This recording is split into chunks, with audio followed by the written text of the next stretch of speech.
Afternoon. National Assembly for Wales is now in session, and the first item this afternoon are questions to the First Minister. And question 1 is Kirsty Williams. Thank you, Presiding Officer. Will the First Minister make a statement on road safety in Brecon and Radnorshire? Yes, the Road Safety Framework for Wales sets out our approach to road safety until 2020, and it details how we will continue to deliver our programme of maintenance and improvements across the trunk road network. First Minister, we have seen a large number of fatalities and injuries on the roads of my constituency, many of which have occurred on trunk roads, which are the responsibility of your government, especially the A40. Would you consider looking at the speed limits in the villages that are cut through by the A40 and the installation of average speed cameras from the village of Glangriney to halfway? Yes, these are issues that are being considered. I'm aware of the strong feelings in some of the communities along the A40 and the A470, and we will give further consideration as to how road safety can be improved in those communities in the future.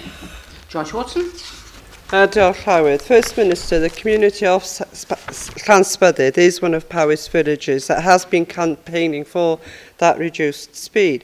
And I know that Powys Councillor Matthew Dorrance has been campaigning alongside residents, and he's written to the Transport Minister on this very matter. And the government's review of speed limits on the trunk road network is due to be completed by the end of December. First Minister, can I have your assurances that the views of the people of Llanspydydd will be heard within that consultation? Yes, I can say that senior officials have met with communities and gathered their comments. They will, of course, be taken into account as part of the speed limit reviews. Those reviews will be complete by the end of the year. We will then be seeking views from community councils before the end of the review, with a view to publishing a report of the findings early next year. Russell George. Thank you, Presiding Officer. First Minister, as you're aware, the Mid Wales and North Wales Trunk Road Agency merged in 2012. And this afternoon, the Minister is due to make a statement on further changes to the management of the road network.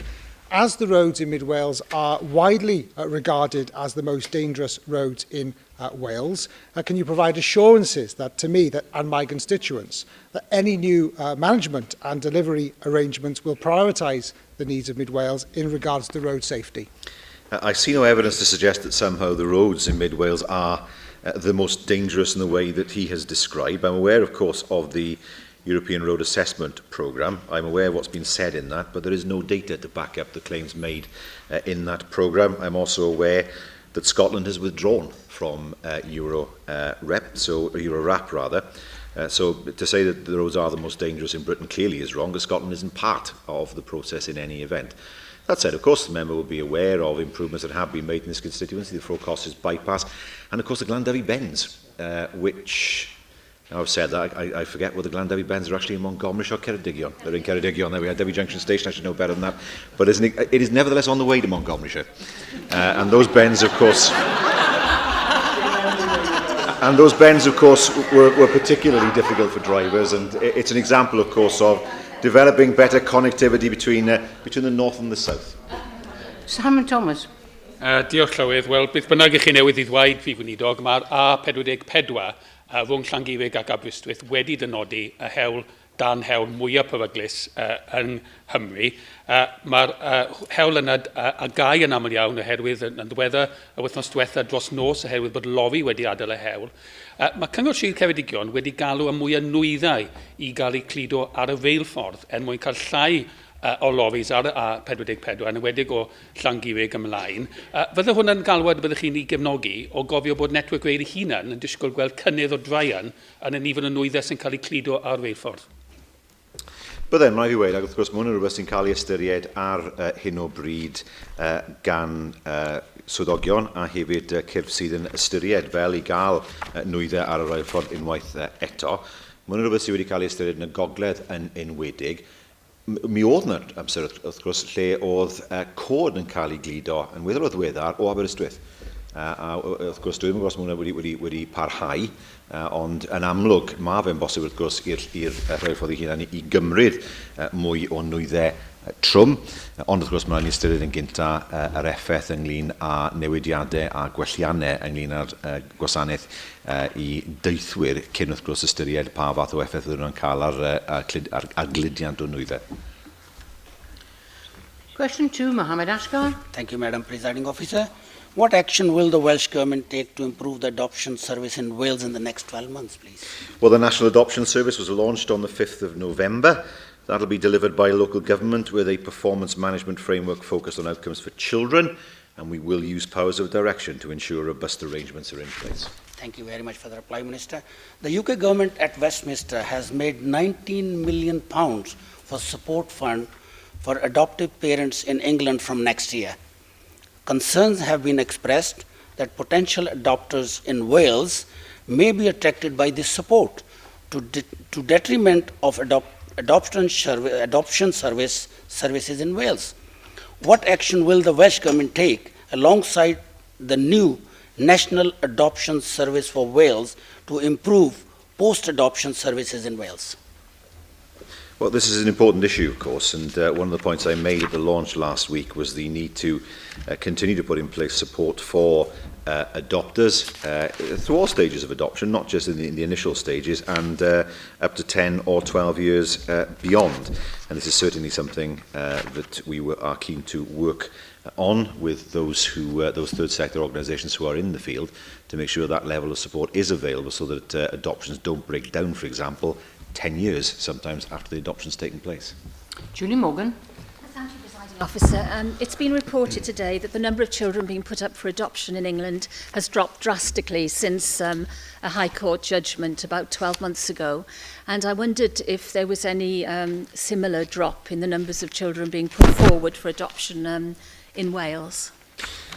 Well, we do know that in terms of numbers, there are still a number of children, 139 to be precise, on the Wales Adoption Register, waiting to be matched with a family, but only 22 available to be matched with children as adopters. So we know that it's far from the case that there are enough people coming forward to adopt. Some of the changes in the law have made it more difficult for people in the sense of some of the loss of anonymity and some of the other issues that have arisen, and that has affected people's willingness to come forward to adopt. Nevertheless, we do know that the National Adoption Service will make it far easier to identify children for placement, rather than, of course, the previous system, which was local authorities working voluntarily with other local authorities. Much better to have a system that is truly national in order to make sure that children can be placed as quickly as possible. Jocelyn Davis. Officer. First Minister, I wish the new adoption service every success, but for some children, of course, adoption isn't the most suitable option, and long-term foster care can instead provide the necessary stability and support. So how does the Welsh Government intend to support long-term fostering across the country? We would prefer to see children placed for adoption. We are fortunate in the foster carers that we have. They perform an incredible service for so many young children, but we know, of course, that there has been a tendency where children move from foster care to foster care. Not always, there are examples of children where that hasn't happened. And that disruption then, of course, affects their very lives, their education. There are statistics that suggest that looked after children, for example, are more likely to end up in prison than in university. And this is something that we have very much focused on and targeted support towards. But one of the difficulties, of course, is that adopters who put themselves forward quite often want very young children or even babies. And the reality is that most children are not in that category. And that's what makes it difficult in order to get them adopted. But nevertheless, the adoption service itself will provide a seamless way of ensuring that children have the best chance of adoption and the best chance then of stability in their lives. Of course, for some it will be foster care, but I think the aim has to be to provide that level of stability as quickly as possible and for as long a time as possible. Al Roberts. Diolch Llywydd. Prif Weinidog, roedd yna farn eitha pendant ymysg Pwyllgor Plant a Phobl Ifanc, dylai bod y gwasanaeth wedi cael ei yrru tu allan i Lywodraeth leol. Dych chi wedi sôn am y perfformiad pnawn yma, dweud bod yna fframwaith, Ond gai ofyn I chi hefyd, os ydych chi yn fodlon efo y strwythyr o ran adrodd yn ôl I gynghorau lleol, os oes yna dal gwestiynau ynglyn â'r perfformiad wrth gofio yr holl anfodlonrwydd oedd efo'r gyfundrefn cyn i'r gwasanaeth newydd cenedlaethol mae'n cael ei sefydlu. Na, mae yna fwrdd llywodraethol sydd wedi cael ei sefydlu. Rôl y bwrdd yw'r sicrhau bod y gwasanaeth yn gweithredu ac wrth gwrs cyrraedd y targedau sydd gan y gwasanaeth I hunan a cyrraedd y targedau sydd yn y fframwaith gweinidogol. Bydd Weinidogion wedyn yn cael adroddiadau pob 6 mis ynglyn â fel mae pethau yn mynd ynglyn â'r system I hunan. So mae yna ffordd o adrodd yn ôl I Weinidogion a mae yna fwrdd mewn lle mwyn sicrhau bod y gwasanaeth yn cyrraedd y targedau maen nhw'n cael ei roi. We now move to questions to the party leaders, and first this afternoon, the Leader of Plaid Cymru, Leanne Wood. Diolch Llywydd. First Minister, last week a small community was shocked and horrified by the news of a brutal murder on the part of an ex-prisoner who it is said suffered from a serious mental health condition. I'm sure that you'd want to join me in offering condolences to the families who've been affected by this awful case.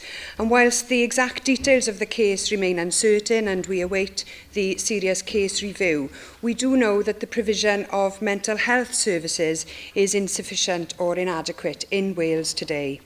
Do you share my concerns that due to pressures in the system that people with serious mental health conditions may well be diverted to the criminal justice system? Well, I think first of all I would join the Leader of Plaid Cymru in expressing horror really at the events as they have been described. There needs to be, of course, a full review of the facts of what happened. What we do know, and this was confirmed, I understand, in Parliament earlier on, is that this man was in the care of the prison authorities. He was released from prison and therefore was not under the care of a devolved authority. Now, if there are any issues that arise as a result of the review that we need to address, then we will, of course, address them. First Minister, there are many factors impacting upon support for offenders with mental health conditions, and of course the privatisation and the overstretching of the probation service, overcrowding in prisons as well as the general austerity agenda make the lack of capacity within the mental health system even worse potentially. Given that so many agencies can be involved in a case like this, what assurances can you give us that agencies, whether devolved or non-devolved, are working together effectively? Well, we would always seek to work, of course, with non-devolved agencies. I can't comment in terms of their performance, if I can put it that way, though that's for others to explain that. But nevertheless, we would, of course, as we do work with the prisons, make sure that there is as seamless a system as possible when it comes to dealing with offenders. The Leader of Plaid Cymru is right. There are people in the criminal justice system who in previous years would not have been there. And I had experience of representing somebody who had once lived in the Park prison, in the Park hospital, came out through care in the community, was not properly supported and ended up in the Park prison on the very same site. And I'm not sure that system has yet changed to the extent that we would want it to. First Minister, today is of course Remembrance Day, and I want to take this opportunity to highlight the specific needs of veterans in terms of mental well-being. Last week, Plaid Cymru published proposals for supporting veterans, which included the auditing of the number of veterans in prison, as well as those in receipt of benefits and those who have become homeless. The Party of Wales also proposes compulsory mental health assessments for veterans prior to leaving the armed forces. Are you prepared to support this proposal, and do you agree that this is something that, with investment, could be provided by the Welsh National Health Service? First of all, we would all want to support our veterans. I think that much is clear. We already work, of course, very, very closely with the Royal British Legion in terms of ensuring that veterans are supported in Wales. And, of course, we are in very regular contact with them. I'm not convinced at the moment of the need for a compulsory mental health assessment for all those who leave the armed services. I'm not sure they would particularly want to be seen in that way. But nevertheless, it's important, of course, that we continue to work on the community covenants that have been put in place, and also to continue contact with the British Legion and others to make sure that the service to veterans is what we would expect it to be. We now move to the Leader of the Welsh Liberal Democrats, Kirsty Williams. Thank you, Presiding Officer. First Minister, in July, your government restated its aim for Wales to be the best place to grow old. Yesterday, the Older Persons Commissioner said that too many old people in care homes have an unacceptable quality of life. Does her report match your aspiration for Wales to indeed be the best place to grow old? It certainly helps because we then know what's happening. This is the Older Persons Commissioner doing her job, and we very much welcome the report itself. It does show strong examples of excellent care in homes across Wales. It also shows examples of where that level of care is not to the standard that people would expect. Can I say that work is already underway in relation to a number of the recommendations within the document. A care home task and finish group was established in July to ensure effective oversight and coordination of action to ensure the quality and sustainability of care for the sector in the longer term. That clearly is important.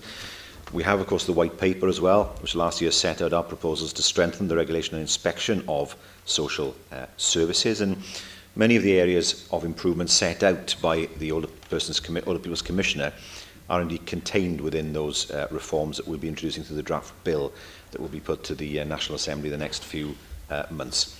On top of that, of course, we will continue to consider any extra issues that the Commissioner has raised in order to deal with them.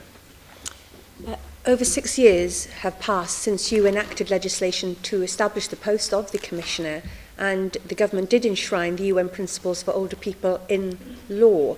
But the results so far have been a report that concludes, and I quote, "Too many older people living in care homes quickly become institutionalised.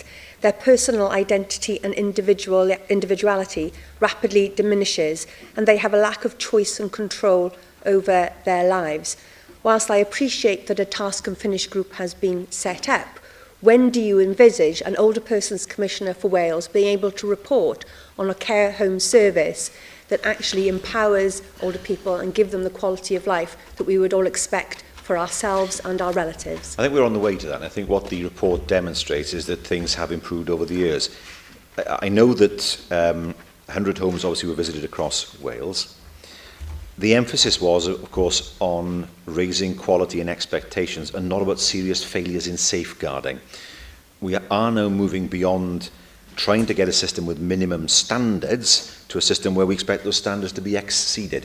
And it's through reports such as this that we can actually understand where the failings are in the system, if those standards are not being met, draw on the excellent care that is available in some care homes, and then, of course, ensure that there's greater consistency in the system. First Minister, the report says that care homes are seen as places of irreversible decline. Do you agree with me that that should not be the case? And First Minister, 1 in 5 people in Wales are over 65, and that figure is set to rise as a percentage of the population.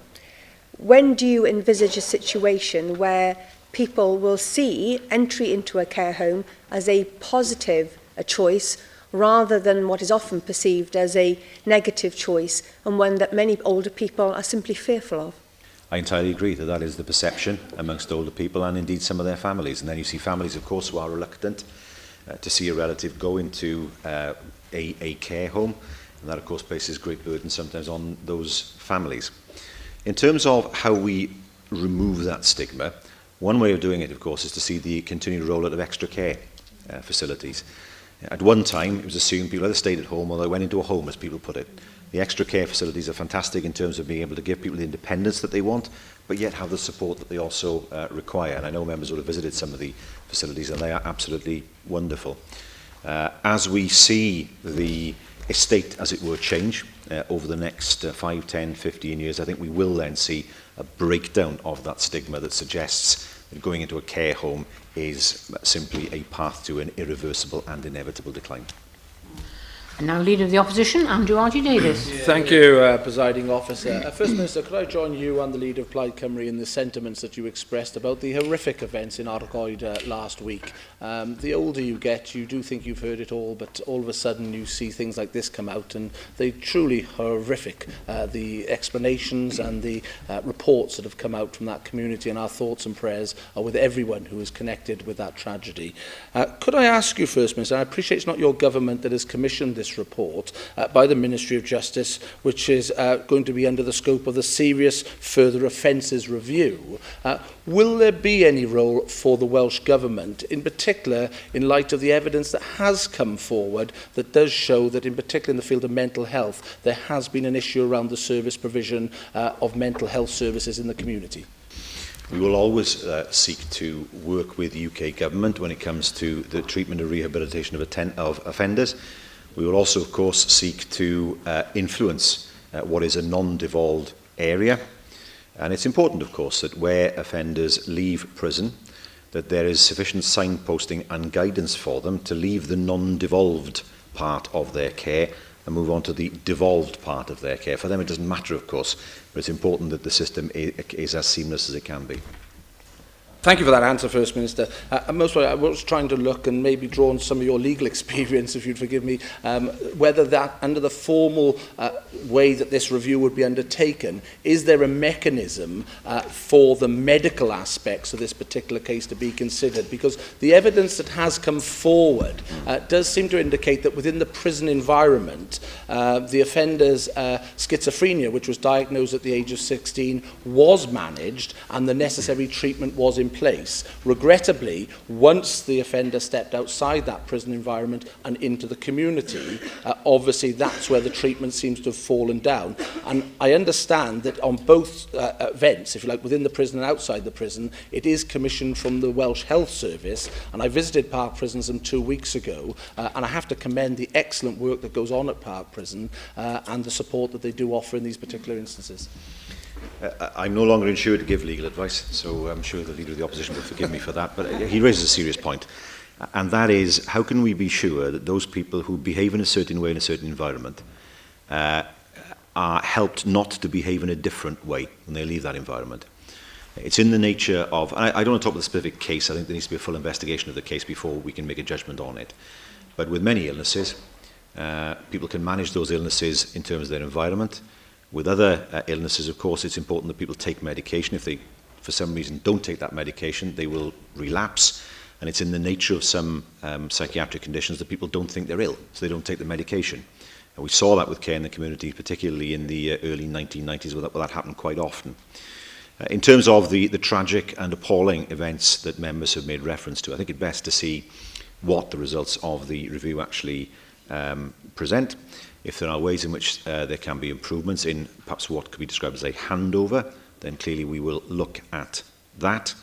And of course, if there are ways of ensuring that people have a fuller assessment before they leave prison in order to reassure the public, that will need to be looked at as well. But I'm reluctant to be drawn to the detail of this case because it does deserve full investigation for the good of the families involved. I agree with you entirely. Obviously, there is some considerable investigative work to go on into this subject, but obviously there's a lot of questions out there that many people are looking for answers, and quite a bit of background information has already been provided. Regrettably, later on today, there will be another report issued into an equally traumatic event of a man who was released from a hospital in Denbighshire and went on to commit an horrendous crime in Tenerife in 2011, another individual who was diagnosed with paranoid schizophrenia. There are wider questions, obviously, that need to be addressed around mental health service and provision here in Wales, but ultimately, on the specifics that I've asked you in my first two questions, will the Welsh Government be undertaking a serious case review into the provision of service that was available for the offender in this particular instance? I think we have to wait to see what the full facts are before deciding what else can be done. That much is important. The difficulty of, I'm not going to pretend to be an expert on this, but the difficulty with some psychiatric conditions is that people can be very rational in particular circumstances. So, for example, it's well established in law that it's possible for somebody who may suffer from a serious mental illness to be able to give consent to an operation because they're able to give that consent properly in those circumstances.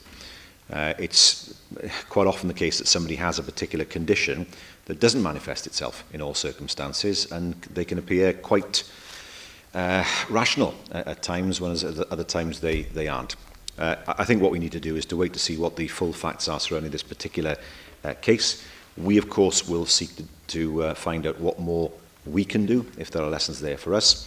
I know that Chris Grayling has already said there are lessons there for him and for his department, and we will of course work with them to make sure that incidents like this don't get repeated in the future. We now move back to questions on the paper, and question 3 is Lynn Eagle. What discussions has the First Minister had with the Minister for Public Services regarding the impact of the draft budget on local government services? There have been discussions, obviously both in Cabinet and indeed with the Minister. We know that there are challenges for local government, but unfortunately we can't pass on what we ourselves don't have. Thank you, First Minister. And of course, I do understand that the blame for reductions in local government funding lies with the coalition government and the massive cuts that they have inflicted on the Welsh budget. However, I do think we have to recognise how tough the latest settlement will be for authorities like Torfaen, particularly on the back of a very challenging settlement last year that has already impacted hugely on services that people really care about. While it's clear, First Minister, that change is on its way when it comes to local government in Wales, will you commit to working with local authorities that are expressing legitimate concerns in order to ensure that local services and vulnerable people are protected as much as possible? Absolutely. Yes, of course, and we have protected local government for some 4 years from the brunt of the austerity measures that have been passed on to us from Whitehall, but we can't do it forever. There are challenges now, of course, for local government, difficult decisions that have to be made in the same way as we have to take difficult decisions here as a Welsh government. But nevertheless, we'd expect local authorities to look to protect the most vulnerable first, to look to avoid compulsory redundancies where they can, to work together where it's possible to provide the same level of service but at a lower cost. All these things will need to be looked at by local authorities, not just this year, but in the years to come, because we know that there are still difficult years ahead of us in terms of providing the level of services that all would want to see. Jonathan Saunders. Thank you, President Officer. First Minister, following the up to 4.6% cuts in the draft local government settlement, the Minister for Public Services has actually indicated that he's quite happy now for local authorities to impose charges for some of the service provision. And we've already seen some local authorities coming forward now with council tax increase announcements of 5% upwards. People will be paying more and receiving less under your Welsh Labour government. Now, this comes at a time when there is over £1 billion in reserves across Welsh local authorities. What steps are you taking to ensure that council tax increases are not just seen as an automatic way, placing that burden on our hard-working residents and families to make good of your cuts? And what are your views on implementing a cap on council tax so that this burden is not passed directly to our residents? Well, I have to say to the member, she does try to avoid the fact that the money that we get comes from her party and the Liberal Democrats. Council tax in Wales remains substantially lower than council tax in England. That much has to be emphasised. It is the case that Welsh local government is still funded at a far higher level than is the case in England. And has been for many, many, many years. And she contradicts herself, if I may say, by saying on the one hand these are Welsh Labour cuts and then saying that the local authorities have £1 billion in reserves. There is an element of contradiction in what she has said there. It's for each local authority to decide how they wish to set their budgets. It is for them to decide what level of council tax they wish to set. But, of course, ministers retain the power to cap council tax rises where that is deemed appropriate. Leo Griffith. Prif Weinidog, mae uned hawliau lles sef Welfare Rights Unit Sir Ddinbych yn wynebu bygythiad fel mae nifer wrth gwrs ar draws Cymru oherwydd y toriadau yn y gyllideb. Pa asesiad mae Llywodraeth Cymru wedi wneud o effaith cael gwasanaethau hyn ar yr union adeg wrth gwrs pan bod i hangen nhw fwyaf a hynny ar y bobl mwyaf bregus yn cymdeithas ni? Bob yna lawer o bobl wrth gwrs bydd heb unrhyw fath o gyngor, bydd mwy o bwysau enghraifft ar gyrff fel cyngor a'r bopeth. Ni'n gwybod wrth gwrs bod tua 500 miliwn o bunnoedd wedi cael ei dynnu mas o economi Gymru o achos y newidiadau yn y system bydd daliadau. Question 4, Sandy Muse. Thank you, Presiding Officer. First Minister, will you provide an update on the Welsh Government's actions to promote tourism in Wales? Yes, we have our tourism strategy, Partnership for Growth, which has an overall vision for growing tourism in Wales by 10% by 2020, and a full report on the first year of progress is on the Welsh Government Tourism website. Thank you for that. It was encouraging that the Great Britain Tourism Survey shows tourism in Wales is continuing to rise, particularly during a period when for the rest of Great Britain visitor numbers have fallen. Some of our iconic and best-known attractions are doing particularly well, including near to me in Llandudno, which has been named by TripAdvisor as one of the best 10 destinations in the UK. But we have a number of other popular visitor attractions throughout Wales, and several of them are in my own constituency of Delyn, where tourism is an integral part of the local economy. Can I ask First Minister, what action is the Welsh Government taking to support these attractions and help them swell numbers? Well, the strategy itself, of course, provides a level of support. We know that in the August bank holiday, nearly 70% of attractions had experienced a higher or equal level of visits compared to the year before. We know, as the members rightly pointed out, that trips to Wales were up 3.2% in the first 3 months of this year, and the UK equivalent figure was a drop of 9.8%. We have digital marketing, which of course has an increasingly wide reach.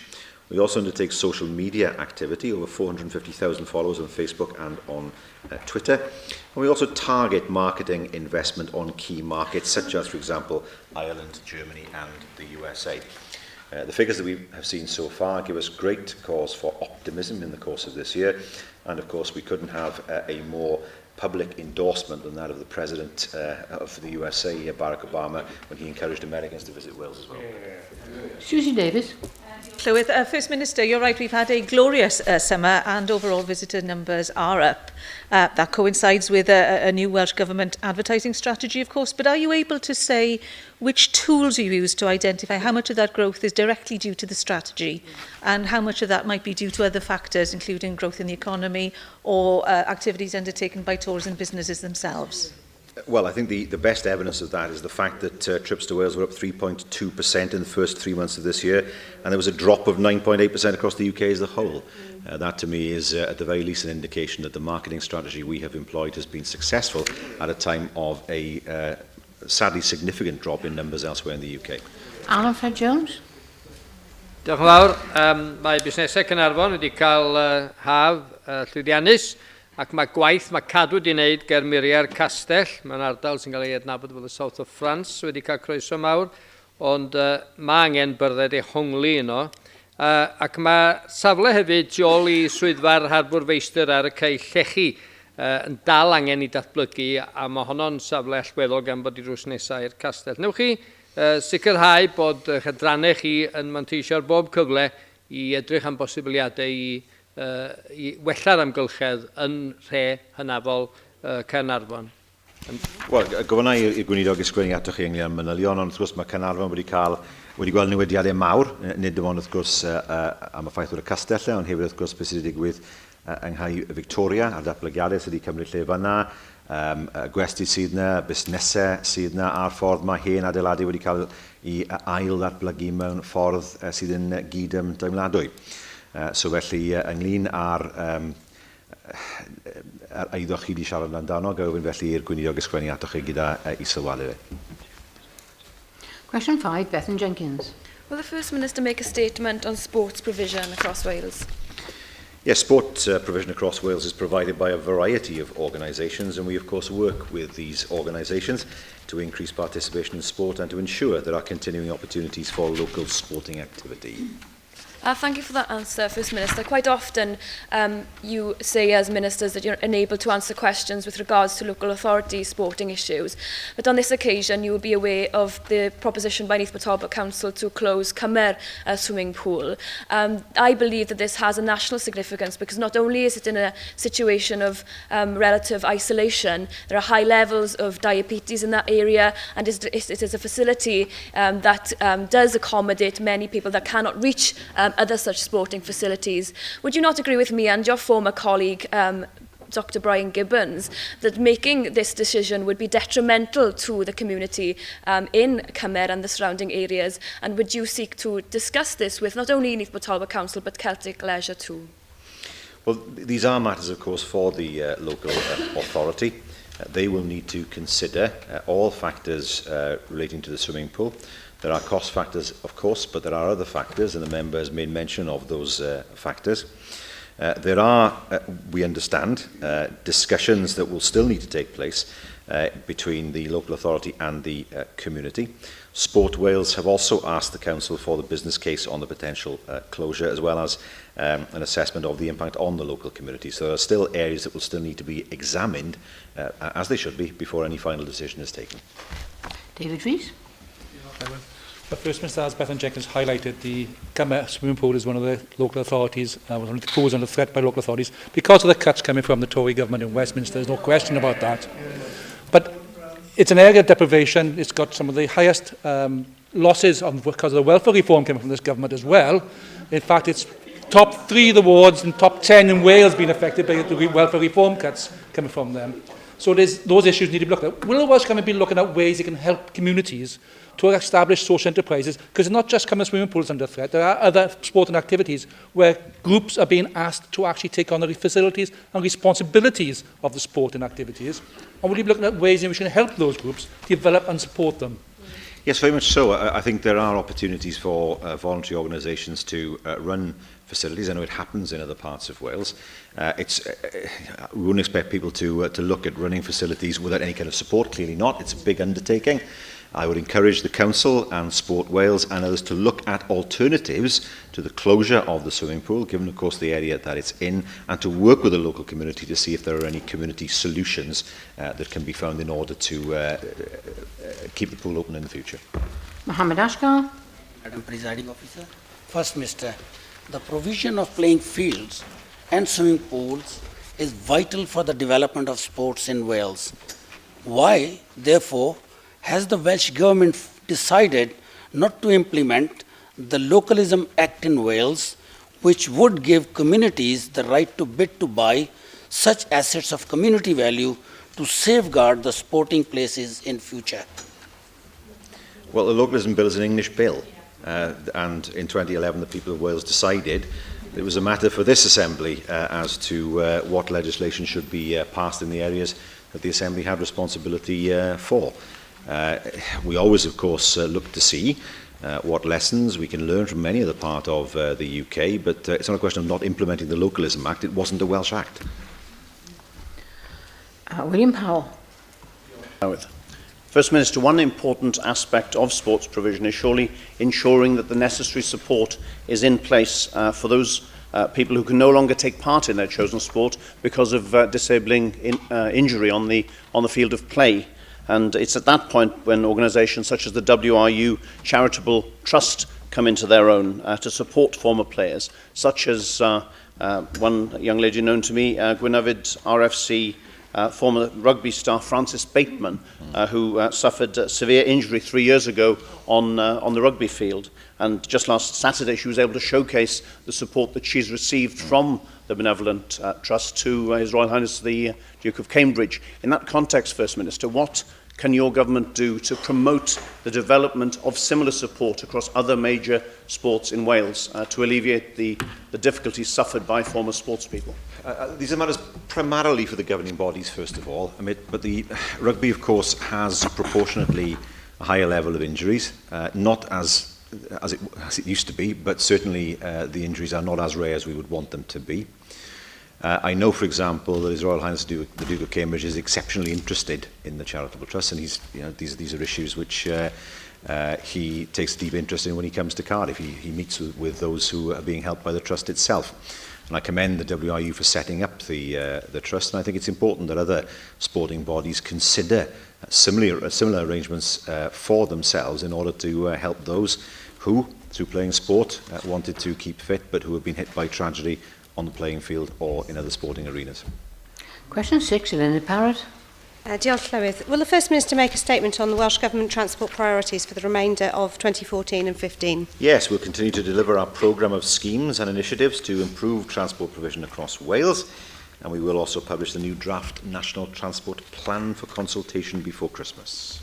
Thank you. Your programme for government and your national transport plan both make pledges to improve the rail network and boost passenger numbers. But passengers on Welsh rail services are currently experiencing huge problems with overcrowding, with passengers left at platforms over this weekend and the preceding weeks as well. Now, with Valiant's Lines electrification and any new rolling stock that brings still several years away yet, what will you do in the intervening period to relieve the situation for Welsh commuters? Because if your government is pledging to boost passenger numbers, it is your government that will have to act to achieve that, isn't it? Well, we have supported additional rolling stock on peak trains on the Valley Lines routes.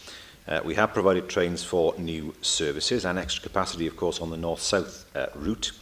And we've also provided funding to Arriva Trains Wales for the refurbishment of their fleet to improve passenger quality on board. There is a limit, of course, to what we can do, given the fact that the franchising system is not fully devolved, nor is rail infrastructure devolved either. We believe that if those two matters were devolved, we could do even more for rail passengers in Wales. Anne Jones? Thank you, Presiding Officer. First Minister, the A55 is a trans-European network. Unfortunately, it gets snagged up on occasions when we have heavy goods vehicles who have accidents, or that there are issues of pinch point problems along the A55. What can your government do to hasten the removal of freight from the A55 and from other roads, and look at whether we can't do something, especially if we're looking at electrification of the North Wales line? Is this not a time to be looking to get freight off the road and back on the rail? Well, we do offer financial support to encourage modal shift, but of course, freight is a market-led sector. It depends on what the price is in terms of carrying freight. That said, the Ministerial Task Force on North Wales Transport, which the Minister has established, has identified scope for increased rail freight as a priority for its work. And that is built into the case that we have been making to the Department for Transport about improvements to the North Wales main line, including, of course, at some point, electrification. Nick Ramsey. First Minister, if you please know, I've got my own road gripe in South Wales to raise with you. And as winter sets in, my constituents dread the perennial flooding problems that afflicts the A4042 at Llanellan, just south of Abergavenny. I've raised this with the Business Minister a number of times. This flooding causes havoc for communities and for local businesses each year. Ideally, we would like to see a bypass in that area, but in the absence of that, will you undertake to look again at this stretch of road and prioritise appropriate works that will help alleviate the problem for my constituents? Where we have responsibility for trunk roads, we will of course do that. Where there are issues of regular flooding on some sections of road, then of course working with NRW, we will of course look to find solutions to deal with that flooding. Rhynab, you're with? Diolch Llywydd. Will the First Minister give an outline of any deal he's tried to negotiate that we might expect to see an announcement on in the autumn statement that might allow us to invest in infrastructure, in transport right across Wales? That's quite a convoluted question. If I can try to unravel that, we will have to wait and see, of course, what's in the autumn statement, and if we, of course, are not in a position of knowing what will be in it until it's actually made. Christine Chapman. Thank you. First Minister, bus services are vital for villages like Cyflwynir in my constituency, which has no direct train links. It was recently brought to my attention by constituents that there was to be no bus service to and from the village after 6 o'clock in the evening. However, I am pleased to note that due to the diligence of local people, the local council, my office manager, RCT council officials and the bus company, as from the 17th of November, services from Pontypridd to Aberdare will be diverted through the village. Will you join with me, First Minister, in welcoming this news? And do you agree that despite the challenging times, by working collaboratively, we can achieve results? Yes, and I congratulate the member for her efforts. I understand that the service, the diversion of the 60A service will begin from next Monday. Obviously very important to the people of Cyflwynir. I understand that there's also the potential for the reintroduction of 2 evening return journeys through Trallwyn to Oaklands on Service 103 that Rhondda Cynon-Taf is exploring at the moment. But clearly it's important that where services are lost, that innovative solutions are found to at least partially restore those services, and I'm glad to see it's been done in this instance. Question 7, Joyce Watson. Diolch Llawedd. Will the First Minister make a statement on preparations for winter flooding? Yes, we remain vigilant throughout the year. Of course, it's not just the winter where we see flooding, as the residents of Ceredigion, for example, will only sadly know. The National Flood Forecasting Centre does provide constant monitoring. NRW do make duty staff available on a 24-hour basis, and the emergency services do have plans in place alongside our Welsh flood risk management authorities. You're right to say it's not winter flooding, and residents in my region have already experienced the first, first wave of flooding only at the weekend, and flood warnings are issued again for the coming week. And we know that flood prevention is expensive, and that National Resources Wales has already spent 165 million during the last 3 years, but it does save money in the long run. So my question, First Minister, is this: can you assure my constituents that your government will continue to prioritise investment for flood prevention projects to spend now against mitigation that might happen in the future? Absolutely. We recognise the importance of investing in flooding. We are investing over £245 million in flood and coastal defences over the lifetime of this government. In addition to this, of course, we will receive almost £50 million from the ERDF, and of course a number of projects have been taken forward over the course of the last 2 years. So where flooding is identified as a problem, we seek to take action as quickly as possible. The challenge, however, given climate change, is what happens in areas where flooding is not usually seen as a regular occurrence, and Talabont is one example of a flooding incident that happened, which is probably impossible to predict, but nevertheless now has to be factored into predictions of flooding in the future. Paul Davies.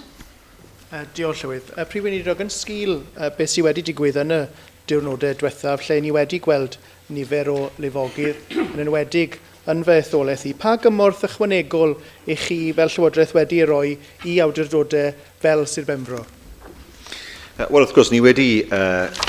mae yna gefnogaeth ar gael lle mae gyfwng wedi cymryd lle. Digwyddodd hwnna, wrth gwrs, yn Aberystwyth blwyddyn diwetha yn Rhyl, Bai Cynmel a hefyd Amroth, o achos beth ddigwyddodd fyna, 7.2 miliwn ynglyn â delio gyda llifogydd. Ac wrth gwrs, ni'n buddsoddi yn y dyfodol ynglyn â chymunedau fel Borth, fel Bai Colwyn, fel Rhyl, Dinbych, Ystrygunlais, Corwen, jyst i roi rai enghreifftiau yng Nghymru lle mae yna gynlluniau i atal llifogydd wedi symud mlaen. Ellen Jones. Prif Weinidog, fe oedd yna lifogydd yn hen dre Aberteifi wrthnos diwetha eto. Rhai o'r eiddo yn cael llifogydd am yr ail dro fewn blwyddyn. Oedd yr ymateb yr gwasanaethau argyfwng yn wych fel arfer. Ond mae cymunedau yn teimlo, dwi'n meddwl am cymuned Llanbadarn, le oedd yna gyfarfod gyda cyfoeth naturiol wythnos yn ôl, ag Aberteifi, le mae yna gyfarfod gyda cyfoeth naturiol wythnos nesaf. Maen nhw'n teimlo fod yr ymateb o ran y cynlluniau hir dymor i warchod nhw dros y tymor hir yn gallu bod yn ara iawn yn cael ei gweithredu. A wnewch chi godi gyda cyfoeth naturiol fod angen iddyn nhw roi'r sicrhad i gymunedau, i bod nhw eisiau cydweithio gyda cymunedau i warchod tai ag eiddo a cymunedau i'r dyfodol. Pwysig dros ben ysgrifennu i'r aelod gydag ateb ynglyn enwedig â Aberteifi ar ôl beth ddigwyddodd yn ddiweddar. Thank you, First Minister. Now, I have accepted an urgent question.